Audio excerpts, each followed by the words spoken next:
Մոսկվան ու Կիևը Արաբական Միացյալ Էմիրությունների միջնորդությամբ գերիներ են փոխանակել 103-ը 103-ի դիմաց ձևաչափով։ Доченька, привет, моя хорошая, как ты? Սակայն ռազմաճակատում եւ դրանից դուրս ռազմական գործողությունների ինտենսիվությունը չի նվազում։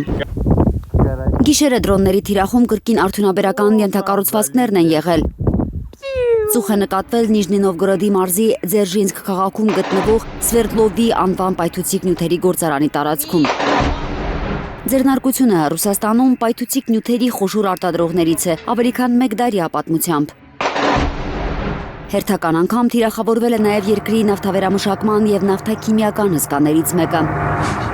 Իշխանությունները չեն հստակեցրել, թե Ուֆայի հյուսիսում Բաշնավթի կոնկրետ որ ձեռնարկությունն է հայտնվել հարձակման թիրախում։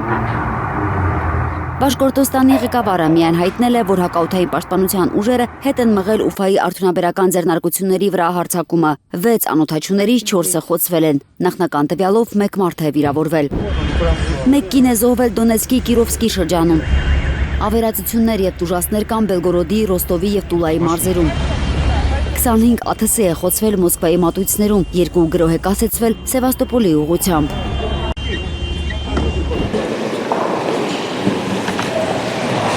Террористические атаки на объекты промышленности. Ռուսաստանի ենթակառուցվածքների վրա ահաբեկչական հարձակումներից կրիտիկական հետևանքներ չկան, չեն եղել եւ չեն կարող լինել, բայց այդ հարձակումները վնաս հասցնում են։ Они нам, конечно, наносят, это очевидно. Չի նվազում նաև ռուսական հարվածների ինտենսիվությունը։ 1 մարդ է զոհվել, 6-ը վիրավորվել Զապորոժիեում։ Մոսկվան հաստատել է միայն Չեռնոմորսկ նավահանգստի վառելիքի պահեստներին ռուսական զինուժի հարվածները։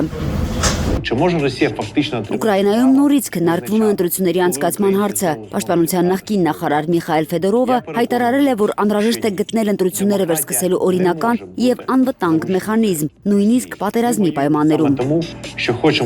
Ֆեդորովը հիմնականում խոսել է պատերազմի ընթացքում կոռուպցիայի եւ իր գնահատմամբ կառավարման համակարգային ճգնաժամի մասին։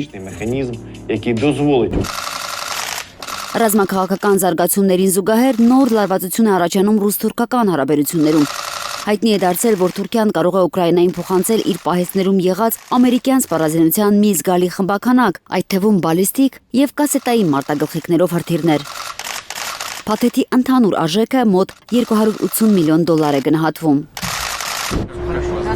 Մոսկվայի արձագանքը ըստ փորձագետների չափազանց զգուշավոր չի ուշացել։